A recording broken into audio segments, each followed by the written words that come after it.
Como nós anunciamos, a partir de agora, quem comanda é você, Sérgio Maia. Sérgio, um abraço, bom dia. Muito bom dia para você, bom dia a todos, aos queridos ouvintes da Orlândia Rádio Clube. Perfeitamente. Estamos aqui hoje, mais uma vez, visitando a Vigilância Sanitária de Orlândia. Do meu lado, João Antônio da Silva, chefe aqui da Vigilância Municipal. E nós temos alguns assuntos, para tratar ou para atualizar. Primeiramente, João, eu gostaria que você nos desse aí uma atualização nos casos de dengue, A gente sempre comenta que estamos num período sem chuvas, mas isso não significa que devemos baixar a guarda, não significa também que os casos não vão acontecer. Enfim, eu gostaria que você nos atualizasse sobre os casos de dengue aqui no município. Bom dia, João. Bom dia, Serginho, bom dia, Watson, bom dia, ouvintes da Orlândia Rádio Clube. E bem já colocado aí, na sua fala, referente aos casos que realmente não param, de chegar.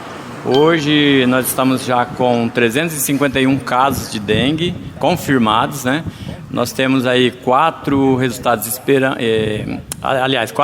negativos. Você vê que praticamente todos os casos que entram são positivos, E no momento a gente não tem nenhum esperando resultado. Então nós estamos agora arredondadinho aí com 351 casos positivos. E isso, segundo o Ministério da Saúde, representa para nós um número muito alto para a cidade de Orlândia, A média Brasil, que é uma média que o Ministério da Saúde faz para o Brasil todo, ela chegaria aí a 549,8 casos de dengue por cada 100 mil habitantes. Então, considerando que Orlândia é uma cidade de 42, 43 mil habitantes, nós estaríamos aí muito acima da média, Nós estaríamos aí com 700 casos, vamos dizer assim, se fosse seguir a média, E hoje, o último boletim epidemiológico do Ministério da Saúde, que está dentro da semana 24, semana epidemiológica 24, então esse resultado ele foi atualizado já, ele está hoje atualizado esse resultado. Nós temos aí uma quantidade enorme de casos de dengue no Brasil todo, Somada aí uma quantidade de 1.172.882 casos prováveis de dengue. E aí é dentro disso que entra a média que eu te falei de 549,8 casos por cada 100 mil habitantes. E nessa soma, Orlândia então estaria aí dentro de uma média de 700 casos, se a gente fosse considerar isso.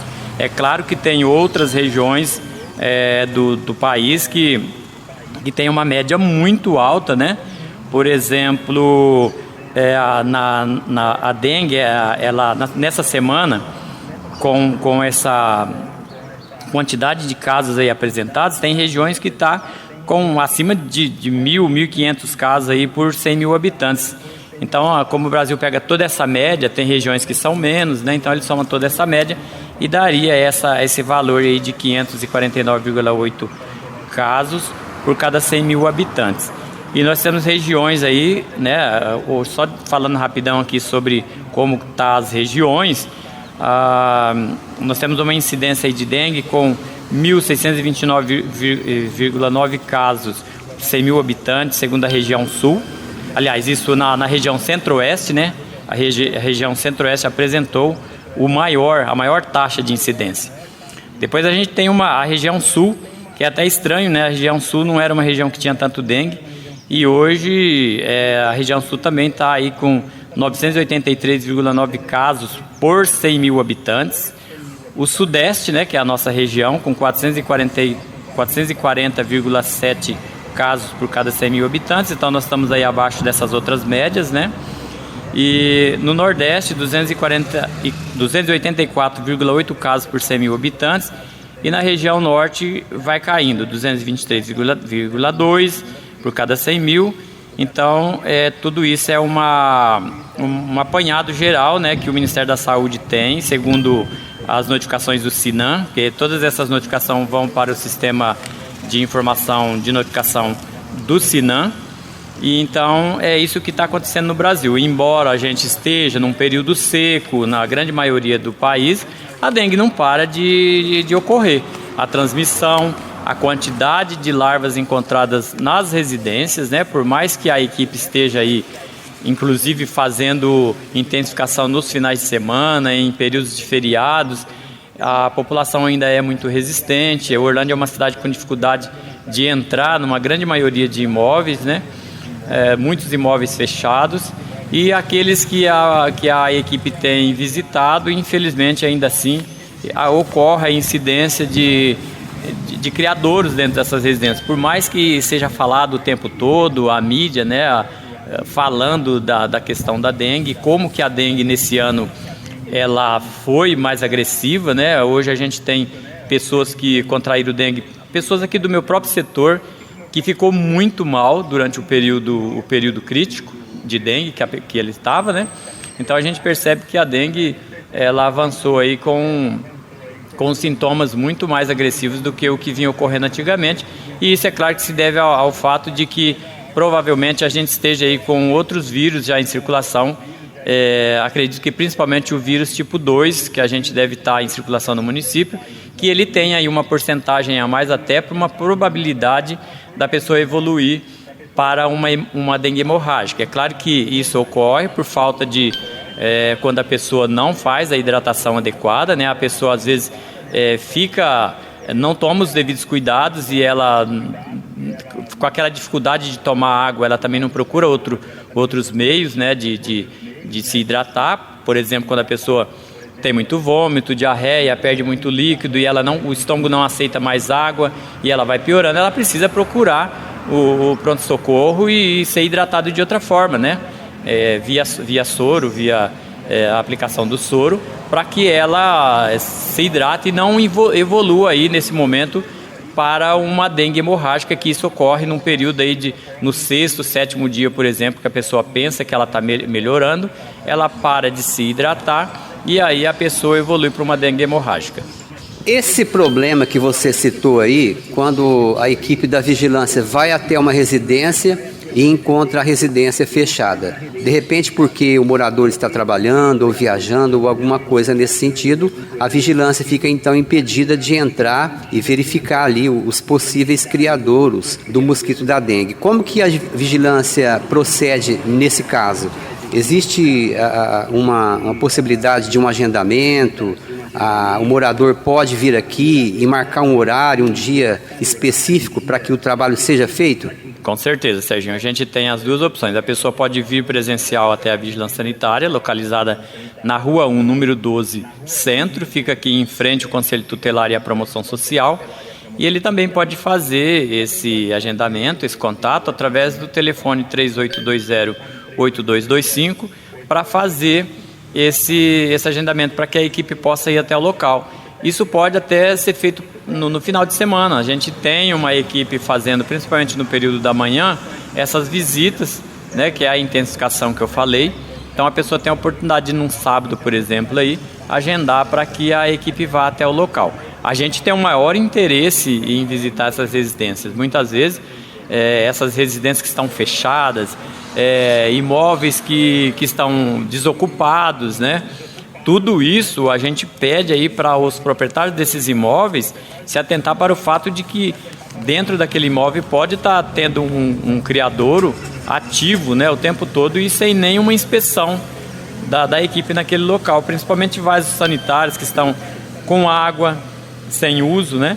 Às vezes chuvas que é claro que a gente não teve uma chuva recente, mas dependendo do recipiente, uma chuva que encheu um recipiente há um tempo atrás, ele ainda pode estar lá com bastante água e sendo um criador ativo para o mosquito da dengue.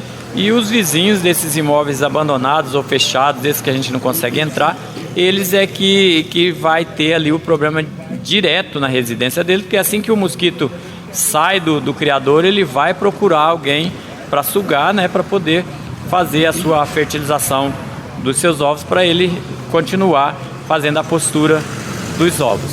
Nós já ouvimos alguns relatos, João, de pessoas que de repente não permitem que a equipe entre no quintal, entre na residência ali para fazer a vistoria. Esse tipo de problema é recorrente, é comum ou não é um problema que acontece na cidade? Como que é? Olha, Serginho, a gente tem uma porcentagem sim de moradores que não permite. Só que essa não permissão, ela tem um limite. Se a gente estiver enfrentando uma situação muito grave de dengue, digamos assim, uma epidemia, como foi ocorrido no nosso município em 2019, e aí, é claro, essa taxa de incidência de dengue, até de dengue hemorrágica e até de morte por dengue, e essa pessoa insiste em não permitir a entrada, ela provavelmente poderá enfrentar uma situação judicial. Porque nós estamos falando de saúde pública, né? Nós estamos falando de abordagem sem necessidade. Quando um agente que é da prefeitura do município e que ele tem essa autonomia para fazer o trabalho dele, ele tem a autoridade para entrar nos imóveis e verificar esses imóveis, ele não está fazendo isso de forma comum, ele está fazendo em função da promoção da saúde das pessoas. E promoção de saúde, ela interfere em todas as áreas, nas residências, nas empresas, né? Enfim, em todos os locais que a gente possa ter acesso para poder fazer a averiguação se naquele local tem ou não os criadouros, e aí, é claro, o combate direto com larvicida, ou então a informação direta com aquele proprietário ou aquele morador, e além disso a eliminação do criadouro, que muitas vezes a equipe, quando entra, ela faz a eliminação direta daquele criadouro e ela elimina o risco naquele momento, né? Então a população pode até se negar a entrar, mas num dado momento, numa necessidade, a gente vai usar a força da lei para poder entrar nesses imóveis. A Orlândia Rádio Clube está ouvindo João Antônio da Silva, chefe da Vigilância Sanitária de Orlândia. Ô João, aquele trabalho de nebulização ou o fumacê, qual que é a eficácia desse trabalho, da aplicação desses produtos?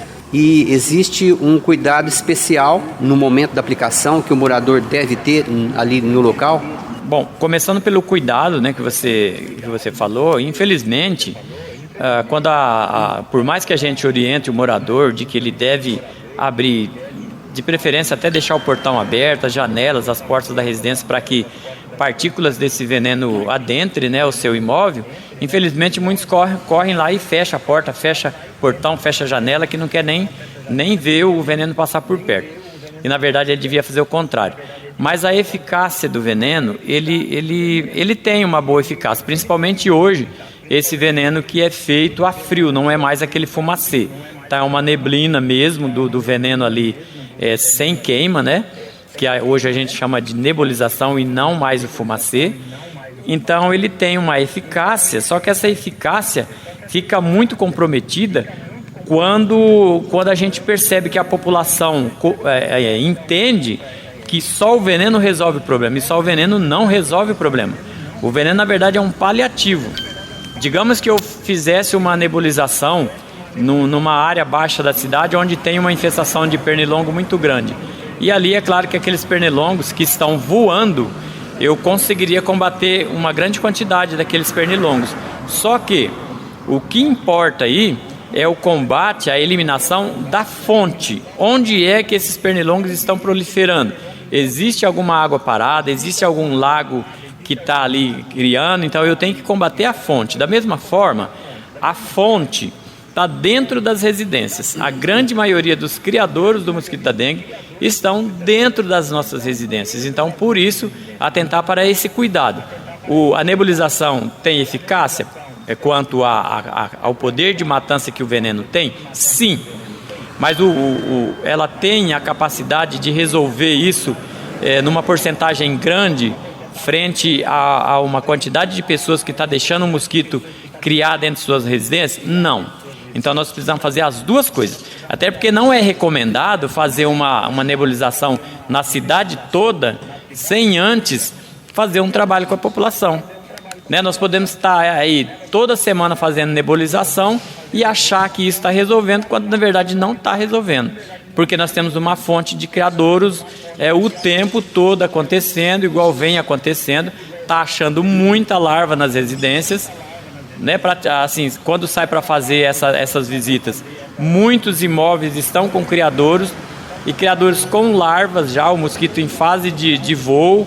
Então a população precisa entender que o trabalho da equipe ele só pode ser eficiente quando a gente tem o entendimento da população em geral de que ela deve exercer o seu papel de controle em seus próprios imóveis.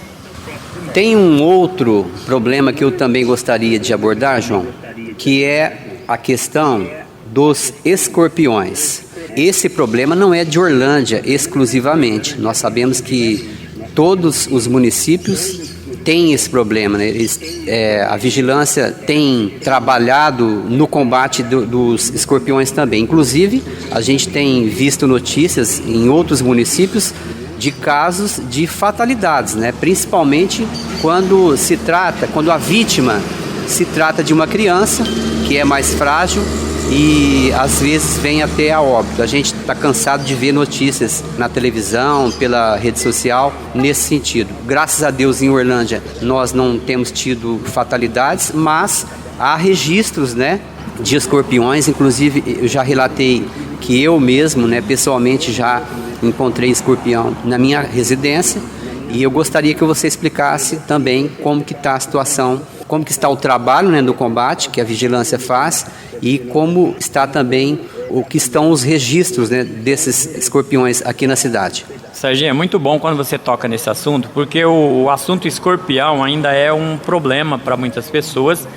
As pessoas não entendem ainda como trabalhar com essa questão da infestação do escorpião. E, felizmente, o município de Orlândia é um dos poucos municípios do Brasil que tem uma equipe treinada para trabalhar com escorpião. Nós trabalhamos com o controle e o manejo do escorpião. É claro que isso está vinculado a uma portaria, né, do IBAMA e do Ministério da Saúde. Não é um trabalho feito assim aleatório ou porque alguém inventou que deveria fazer esse trabalho. Claro que não. Está todo embasado nessa portaria conjunta do IBAMA e do Ministério da Saúde. A equipe foi treinada para isso. A equipe tem hoje uma capacidade muito grande de trabalhar junto à população, que a população já entendeu o trabalho da equipe, muitas pessoas já conhecem o trabalho da equipe. A equipe é bem aceita, né? Porque o trabalho que a gente faz, ele é uma pré-visita durante o dia e depois tem uma visita noturna.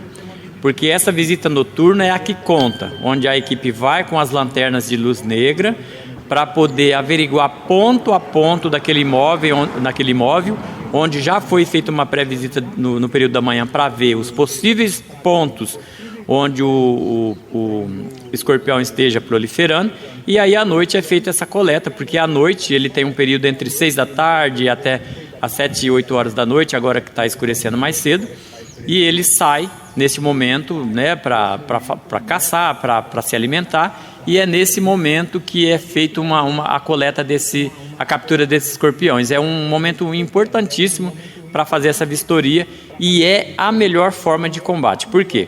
Já houve situações em uma residência só, onde tinha acontecido um acidente com uma criança, que foram capturados 50 escorpiões, né, em uma única visita noturna. Então isso é muito importante. No cemitério, por exemplo, a gente já fez captura de milhares de escorpiões lá, né? Dentro do cemitério? Dentro e no entorno, né? Porque a população da gruta ali já teve muito problema com escorpião. A partir desse trabalho, a situação ali melhorou muito.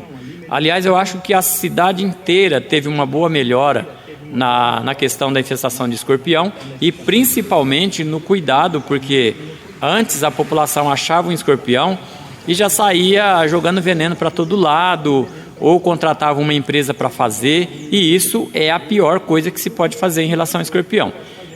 Eu queria até abordar um pouquinho aqui sobre a questão do controle integrado de pragas urbanas, que muita gente entende errado. O controle de pragas urbanas não é o controle com veneno, é o controle de prevenção e de precaução e de eliminação de probabilidade de entrada desses animais para dentro de casa, seja a infestação de roedores, de outros insetos ou de escorpião. Não é o veneno que vai resolver. Hoje, as empresas que fazem o controle integrado de pragas urbanas, elas precisam estar muito atento a isso. Muita gente vem à vigilância porque a gente exige do comércio, exige das áreas de saúde que se faça o controle integrado de pragas, e quando a vigilância fala isso, eles acham que já tem que contratar uma empresa e a empresa ir lá e encher aquele local de veneno. Não é nada disso. Quando a gente fala isso, parece que a vigilância está falando assim, então não é para passar veneno? Não é bem assim. Não é que não é para passar veneno. Primeiro tem que ser feita uma análise daquele local, uma pesquisa para ver se realmente é necessário passar o veneno. Seja isso para supermercado, para hospital, para consultório médico, para consultório odontológico, para as residências, seja onde for. Primeiro a empresa deve analisar aquele campo, aquele espaço, para ver se realmente é necessário fazer uma aplicação. Nem sempre o aparecimento de um rato, de um escorpião, de uma aranha, de uma barata significa infestação. Isso é uma coisa que acontece esporadicamente, então você precisa pesquisar para saber se realmente ali tem uma infestação e em que momento é que eu vou entrar com o veneno e de que forma que eu vou aplicar esse veneno. Senão eu aplico isso no meu imóvel, eu complico a vida de toda a minha vizinhança. Então é muito complicado essa questão de achar que controle integrado de pragas urbanas é trabalhar com veneno o tempo todo. Ô João, até baseado no que você acabou de falar, muitas vezes a aplicação do veneno, ela complica a situação, ou seja, de repente o bichinho está alojado ali, né, está na sua toca, vamos colocar assim, e aí ele fica irritado com o veneno ali, a pulverização, e aí ele sai onde pode ali, de repente ele picar uma criança, picar um adulto. A aplicação do veneno é pior. Ela piora muito, muito. O veneno, para nós que temos uma rede, a cidade de Orlândia, 100% de rede de esgoto, né? Quando você lança um veneno, um produto químico muito forte lá no ralo da sua casa, existe uma ramificação, então isso vai para todos os locais. Eu me lembro que há alguns anos atrás havia um trabalho em Orlândia que era feito de aplicação de veneno dentro dos bueiros. Eu me lembro disso. Tanto nas bocas de lobo quanto nos PVs, que é a rede de esgoto. Isso era horrível, isso era muito ruim. Eu falei várias vezes na época que isso não era legal, mas eles insistiam em fazer. Com o tempo, graças a Deus, a gente conseguiu eliminar esse trabalho. Por quê? Como que você vai mexer num espaço onde os bichos estão lá, né, por conta própria? O habitat deles. Sim, eles têm o seu autocontrole lá dentro da rede de esgoto. Deixa eles quietos, porque lá dentro da rede de esgoto a gente tem rato, barata, cobra, aranha, escorpião e tudo que você imaginar. Então, como que você vai sufocar esses bichos que estão lá dentro ou irritar eles lá dentro? Eles não têm saída. A única saída que eles têm são os nossos vasos sanitários, a pia da nossa casa, os ralinhos que tem na nossa casa. Aí o que acontece nesse momento? Nós vamos ter que receber eles dentro das nossas casas e as coisas vão piorar muito. Então, essa coisa de jogar veneno em rede de esgoto é uma coisa muito ruim. Vacinação antirrábica, continua sendo feito esse trabalho, João? Sim, esse trabalho, no nosso município, ele tem sido muito eficiente, mudou muito, né? A partir do momento que virou rotina, não é mais aquela campanha que numa determinada data do ano precisava montar aqueles pontos em toda a cidade e aquela correria da população para levar seus animais e não sei o que tem. Não, hoje não.